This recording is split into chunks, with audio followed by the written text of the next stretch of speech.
The night was quiet, the kind of silence that presses on the soul, thick and heavy.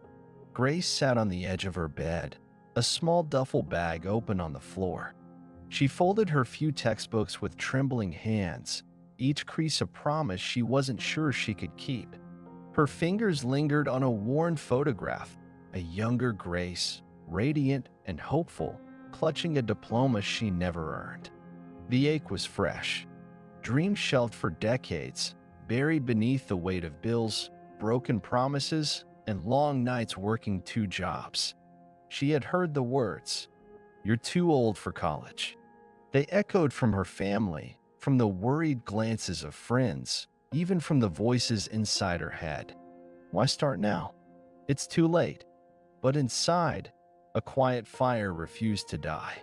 She zipped the bag, standing slowly, her breath catching. Outside, the city buzzed like a distant storm, unaware of the battle waging inside this small room. At dawn, Grace stood at the iron gates of the university. The cold air stung her cheeks. Her heart hammered, loud enough to drown the hum of early morning traffic. She glanced down at the campus brochure in her hand, edges curled and softened by countless rereads. The gates felt like a boundary between the life she'd known and the one she was about to claim. A flicker of doubt stabbed through her. What if they laugh? What if I don't belong here? But then, a voice, hers, steady despite the quiver. I belong because I choose to. She stepped forward. Memories crashed over her, flashbacks to classrooms she'd never sat in, lectures missed, late nights dreaming instead of studying.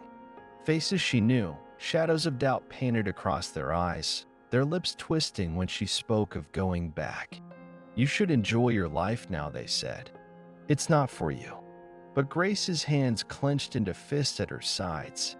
The years hadn't softened her spirit, they had sharpened it.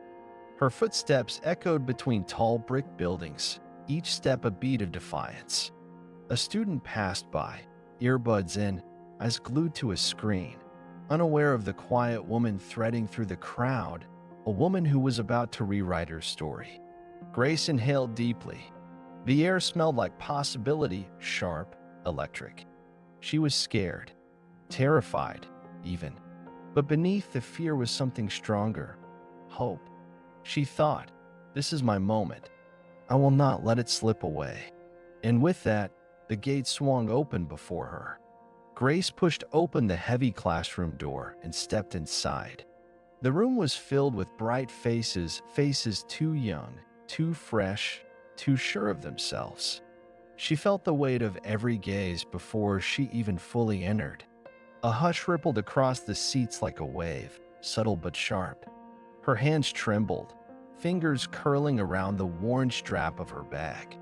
The paper syllabus she clutched felt brittle, like it might tear apart under pressure. She scanned the room, searching for a place to sit, but every eye seemed to be on her. A few whispered, just low enough for her to catch snippets. Who's she? Why is she here? Isn't she a little old for this? She swallowed hard. Her throat was dry.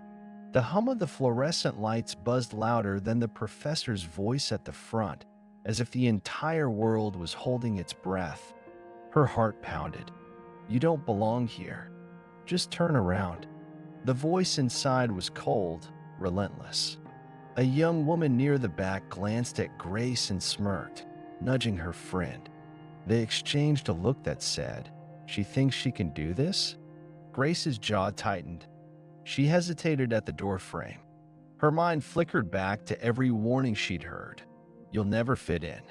College is for the young. You're just wasting your time. But then the professor's eyes flicked toward her, narrowing slightly. Not warm, not welcoming. The cold stung like frost on bare skin. Still, Grace took a step forward. Another, until she found an empty seat near the middle of the room. She sat down, the chair creaking beneath her weight. Her hands folded tightly in her lap, knuckles white. A breath, a shiver. The lecture began. Words washed over her, some familiar, some foreign. She scribbled notes, trying to drown out the gnawing self-doubt. At one point, the professor glanced in her direction again, this time with an eyebrow raised, as if measuring whether she was an imposter or a secret weapon. Grace met that gaze with quiet fire. "I'm here to stay." The room still felt like a cage, but she was determined to turn it into a classroom, her classroom. When the lecture ended, she didn't rush out like she wanted to. She stayed. She listened. She breathed. And somewhere beneath the isolation, a small spark of resolve caught flame. The clock glowed 2:17 a.m. in the dim light of Grace's tiny apartment. Papers sprawled across the table, notebooks stacked like fragile towers. Her fingers hovered over a worn textbook, eyes burning from hours of strain. The world outside was quiet, too quiet for a heart pounding like hers. Her breath hitched. How long have I been at this? The thought flickered, then slammed away by the weight pressing on her chest. She rubbed her temples, trying to silence the ache creeping in. But the numbers, the theories, they refused to settle. Each problem was a mountain, every page a chasm she feared she couldn't cross. In the next room, the muffled sounds of family life leaked through the thin walls, laughter, the clatter of dishes, the warmth she felt slipping farther away. She glanced at the clock again. Another late night. Another missed dinner. Her throat tightened. Am I too late for this? The question whispered in the dark, raw and trembling. Can I do this? Her mind replayed the sharp words from her sister, the doubt in her mother's eyes. You should think about settling down. Why chase a dream that's already passed? The silence was her only answer. Grace closed her eyes and let the tears come. Silent, hot trails down her cheeks. No one saw. No one heard. She stood abruptly, pacing. The room seemed to shrink with every step. Her phone buzzed. A message from work. Need you tomorrow. Can you cover the shift? The text burned like a demand. Her jaw clenched. The balancing act was brutal. Classes by day, job by night. Family pulling her in every direction. And somewhere beneath it all, a relentless doubt. Maybe they're right. A flicker of defeat. But then, the next morning came a harsh and unforgiving. The campus halls buzzed with youthful chatter, friends planning weekends, effortless futures. Grace moved through the crowd like a shadow, invisible but determined. In class, her hands shook as she took notes. Every word was a battle. Every glance from classmates felt like a spotlight. After the lecture, she stayed behind, clutching her notebook like armor. Professor Daniels approached, eyes sharp but kind. You're working hard, Grace, he said quietly. I see it. Don't let anyone tell you otherwise. His words hit her like a lifeline. Her breath caught. Hope. Maybe she could do this. Maybe, just maybe, she was already halfway there. Grace sat at the edge of the crowded campus library, clutching her notebook like a lifeline. The worn pages were filled with scribbled formulas and hastily drawn diagrams. Around her, groups of students laughed and leaned close, their conversations a soft murmur of camaraderie she had yet to join. She glanced up, eyes scanning a cluster of familiar faces, young, vibrant, quick with jokes and easy smiles. Once, their world had felt so distant. Now, something was shifting. Hey, Grace, a voice called softly. She turned to see Maya, a classmate from her calculus section. Maya's smile was warm, not condescending, not distant, just real.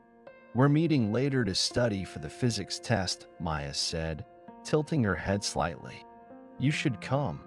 Grace's heart stumbled, a mixture of surprise and hope. Sure, she whispered. Later that evening, the study room buzzed with low conversation, notebooks open and pencils tapping. Grace sat among the group, feeling the warmth of acceptance wrap around her like a soft blanket.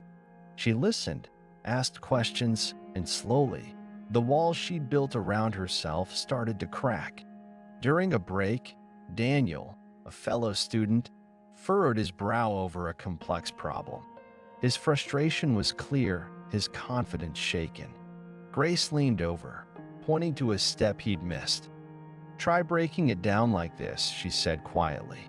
Daniel's eyes lit up as understanding dawned. "You're right," he said, a genuine smile spreading. "Thanks, Grace." Her chest swelled. This was more than just numbers. This was connection.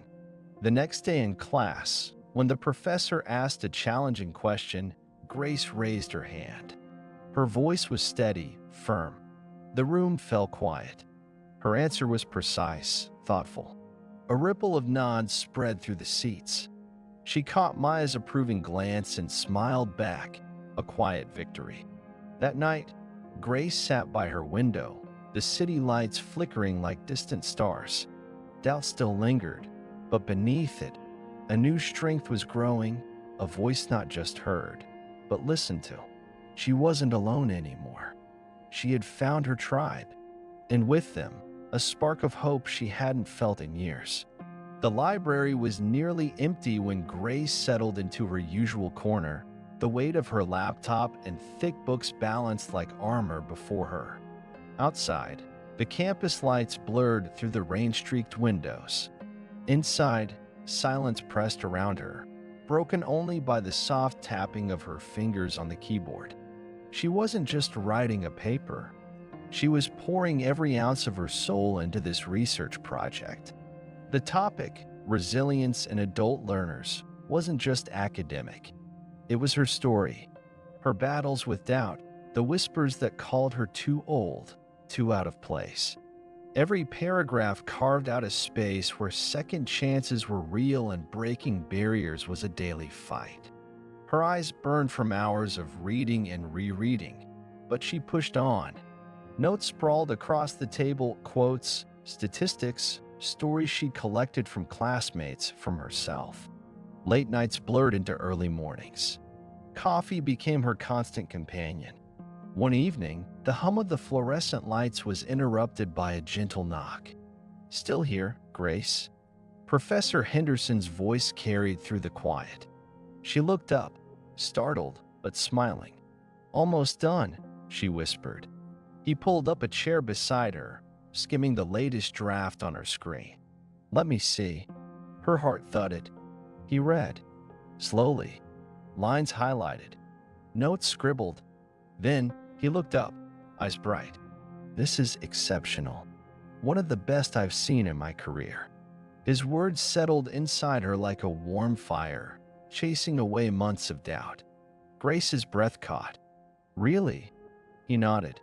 "You've captured something raw and real. This project, it's not just research. It's a voice. Yours." Tears pricked at her eyes, not from weakness, but pride. In that moment, the late nights, the exhaustion, the fear, all became worth it. Because she wasn't just a student anymore. She was a force, and the world was finally listening. The auditorium buzzed with anticipation, a sea of faces under warm lights, each one waiting for the moment that would mark a new chapter. Grace stood backstage, the fabric of her gown heavy against her skin, the cap perched just so on her silver-streaked hair. Her heart hammered, a wild, erratic beat echoing the years it took to get here. She took a slow breath. In, out. This was it. Her name was called. The world narrowed to the spotlight on the stage, the steps before her, the eyes of hundreds fixed on her trembling figure. With steadying breath, she stepped forward, each footfall a victory, each step a triumph over whispered doubts and tired nights. The applause erupted like thunder, filling the vast room with sound that crashed over her like a wave. Tears pooled in her eyes, then spilled free. Memories surged, the late nights at the library, the raised eyebrows, the quiet moments of despair, the grit that kept her moving forward. She glanced out into the crowd. Her family stood, faces shining with pride, her daughter's eyes glistening with tears, her husband's smile wide and unshaken.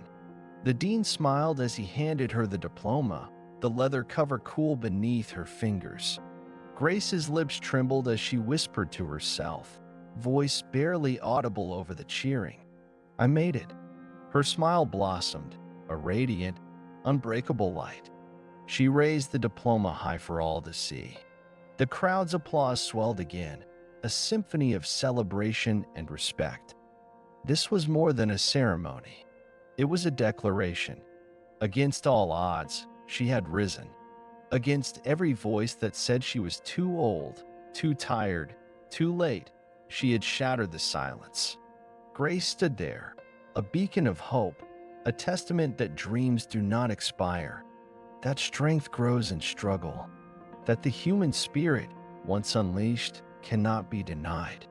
Her journey was etched into every tear, every smile, every beat of that triumphant moment. And as she stepped off the stage, the future stretched before her, bright, boundless, hers. The auditorium was packed, filled with faces eager for a story, her story. Grace stood behind the podium, a calm presence in a sea of anticipation. The spotlight was warm, but not as warm as the smiles that greeted her. Cameras clicked. Reporters scribbled notes.